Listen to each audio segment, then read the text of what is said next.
So breaking news confirming a piece of news that was reported on like a couple of months ago, but it looks like it actually is confirmed and real at this point. Back in March, there was a story from Jason Schreier where he reported on Bloomberg that Sony was working on pulling back. This is how it was phrased, pulling back from games on PC. This was part of a broader discussion where they were re-strategizing, trying to figure out what made sense as we head into the next generation.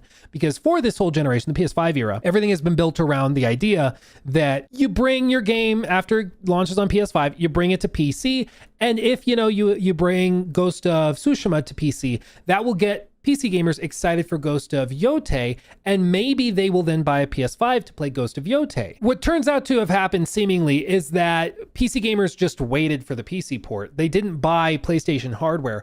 And furthermore, it seems like the data is starting to suggest that PlayStation gamers were actually leaving the fold and moving over to PC instead of the other way around. So in a way, it seems like it sort of backfired. Like their idea was, we're going to do this strategy, bring our games to PC, and that will bring PC gamers over to PlayStation.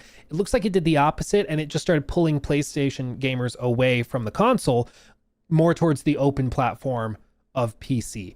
Because shocker, PlayStation gamers really like the idea of not having to pay for online, of having access to a huge swath of hardware options, and then also options when it comes to storefronts and pricing and sales and all this stuff. It's a pretty compelling offering. And at the end of the day, if you have a totally free market, everything is totally open, and you can truly choose where you go because there's no exclusives anymore, players will tend to go towards the platform that's more open and more like cost friendly. You will still see people playing on PlayStation or Xbox because they like the all-in-one experience. They like the console experience, which is very valid. I know some PC gamers diminish the console experience. It is legitimately really nice to not have to worry about driver updates, to not have to worry about this or that, to just buy the game and play it. Like that is a real benefit, especially if you're a couch gamer as opposed to like a desk gamer, But again, it seems like there was some broader strategy at PlayStation that they were experimenting with that they decided to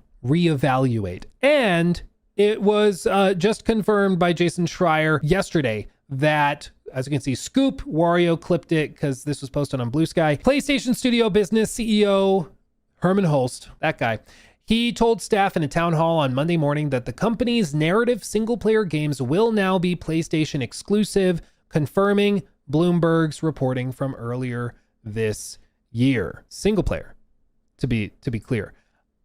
Multiplayer will still come, so fair games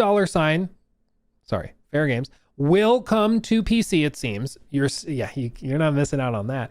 You will get access to it on PC, but like Ghost of Yotei looks like there's no PC port coming. It looks like, Intergalactic not coming to PC. Anything that is single player is going to stay on PlayStation, and they're going to reframe it as exclusive. And I think that it's fascinating because the whole PS5 era, I think, was built on experimentation from PlayStation, both with live service and then cross-platform delivery. And the idea was, again, that they would broaden the tent and that it would pull people from PC over to their console.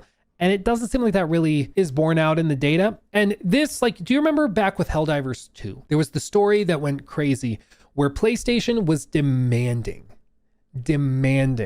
that you had to go and play to play Helldivers, you had to connect your PlayStation Network account to Steam. Do you remember that whole thing? And it seemed at the time like such a bizarre hill to die on. Why do they care? Why do they care so much that you connect your PlayStation ID to your Steam account? Why does that matter? Turns out, it seems pretty clear. What they were trying to track was that if you had a PlayStation account already and you were buying Helldivers 2 on PC while owning a PlayStation, they could see that. You connect your account, they see you have a PlayStation 5 on your account, and they see that you're playing it on PC. So you could have bought it on PlayStation, but instead you bought it on PC. They can then track and see, okay, well, on their Steam account, they did buy God of War, but they didn't buy it on PlayStation. Oh, they did buy Ghost of Tsushima on PC, but they're not buying Ghost of Yotei on PlayStation. They're seemingly waiting for it to come to PC. They can start to track all of that data. And it seems pretty self-evident at this point that the data was not to their liking. That what they were seeing was that player behaviors were moving away from their closed platform more towards the open one, as opposed to staying where it needed to be within their closed system, you know? So I think all of this was, you know, a grand experiment. And the thing is, when you are at the top, when you are alone, playing King of the Hill on the mountain, you can take a minute to dilly-dally. You can twiddle your thumbs a little bit because there's no threat to you. And let's be perfectly honest, there's not really been a threat for PlayStation this whole console generation. There just hasn't been. I know it's like some Xbox fans might find that upsetting, but like, let's be totally honest, they've not exactly given them a run for their money. They just haven't. All of this to say, I think it's just clear that PlayStation was comfortable and they thought they could experiment because there was no immediate imminent threat. And they were right to a certain regard. They could spend $5 billion on live service crap that went nowhere. And I mean, any other generation, they probably would have been in trouble. They could have lost some footing, but instead, because there's just no real competition from Xbox, they could get away with it. But I think that they are starting to feel the pressure going into next generation that they can't operate the same way they have. Because let's be totally honest, we just had this happen earlier in stream. Do I see... I want to see who it was. Leo in chat just earlier in the stream said, Luke, I'm looking to a PC for next gen. I think what Leo is doing is what mortifies PlayStation. That you've been maybe a console gamer for years, and now you're looking at next generation, you're considering your options. PC, even though, yes, all hardware is expensive, PC makes a lot more sense than like a $900 PS5 Pro. I think for a lot of people, especially if you're thinking long-term upgradability, stuff like that, makes a lot of sense. Not having to pay every month for online access for your games, like for your multiplayer games, that starts to be really compelling. You know? And I think that that's what was really starting to scare PlayStation, is that every time there's a new generation that kickstarts, that's when players make their move. If they're going to make a move. Some players might splinter off and move to one platform or another in the middle of a generation, but I think that's a very small number. Most players, when they choose at the beginning of a generation which way they go, that's what sets it. That's why like the South Park episode where they're choosing, you know, they do the Game of Thrones parody where they're choosing whether to go Xbox or PS4. That's basically what it is. If players choose to go to PC, they're not coming back to PlayStation later in the generation. They just spent $1,000, $2,000 on a PC. They're not going to go drop another $1,000 on a PS6. They're not doing that. They already committed, you know?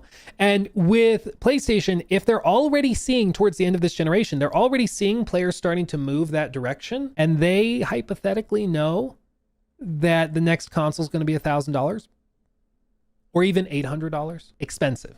We just say expensive.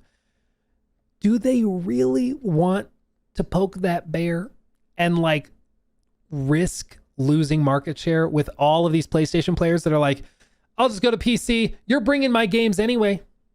You're bringing Ghost of Yotei to PC anyways. Oh, I was interested in Intergalactic or the next Uncharted or Santa Monica game, but you're going to bring it to PC anyways. I'll just wait a year. Once players have that conclusion, I mean, why would they stay on the platform? There's no real incentive at that point. It's the same problem, ironically enough, that Xbox ran into, which is where when you make everything into an Xbox, nothing's an Xbox. When everything can play your game, there's no reason to have your hardware to run the game other than like just raw preference. But when cost becomes a factor, when other things like access become a factor, it becomes a trickier equation. So I think that this is not really that shocking or surprising, honestly. But what I find interesting more than anything is that it signals a pivot from Herman away from what his former boss, Jim Ryan, wanted to do. Herman, up to this point, has largely just done what the guy above him said. So like if Jim Ryan says, we're doing live service everything, Concord's going to be the next big thing, Herman just says, yes, sir. And then they keep doing it. Even after Jim Ryan left, he kind of kept up with the same trajectory and same strategy as we've seen, other than closing a lot of stuff. But that's been the broader strategy. This, though, is a direct pivot away from the Jim Ryan direction. And it's going to be fascinating. But it's more than anything, It's just fascinating to see that we seemingly are going to have sort of a renaissance. I can't believe I'm saying this. I think a renaissance of the console wars. I don't know yet if Asha Sharma is going to try and really be aggressive and like go exclusive with stuff. I genuinely don't know if she's going to do that. I think she could. Like, imagine if she comes out swinging and it's like, yep, Elder Scrolls 6 is Xbox platform exclusive. Like, that's, I don't know what that does, but that's going to be beefy, you know. And if they start to really push that. 5049 donated $20 through Super Chat. Once the Steam machine comes out, PlayStation is going to have some serious competition in the pricing of the next console. We can only hope. I'm worried that the Steam machine is going to drop and it's going to be like $900 and there's going to be no units available. And then they'll be like, yeah, we'll restock it at $1,000. I'm braced for the Steam machine to be way more expensive than anybody thinks it is, but we'll see. We'll see. I think most likely the next PlayStation is somewhere between 800 and 1,000. I think the Project Helix Xbox has been designed to be like $1,200. I do think if they can find any which way to create a budget version, they will. And they'll come up with like a Helix S or something that's like a $600 console. And I think they're going to really try to do that. I don't know if they can at this point. It's kind of might be too late. But Sarah Bond, who was one of, you know, the people in charge of all of that, she was signaling for years that the next Xbox was going to be an enthusiast premium machine, which just I think is a fancy way of saying it's going to be stupid expensive.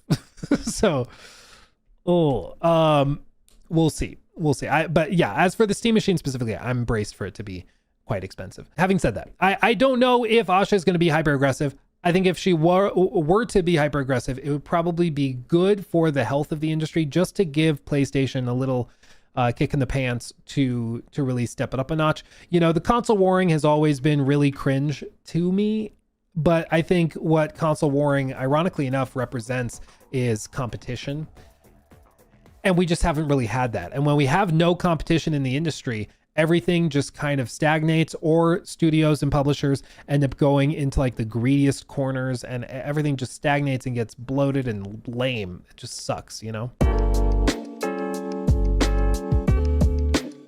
He took my thing.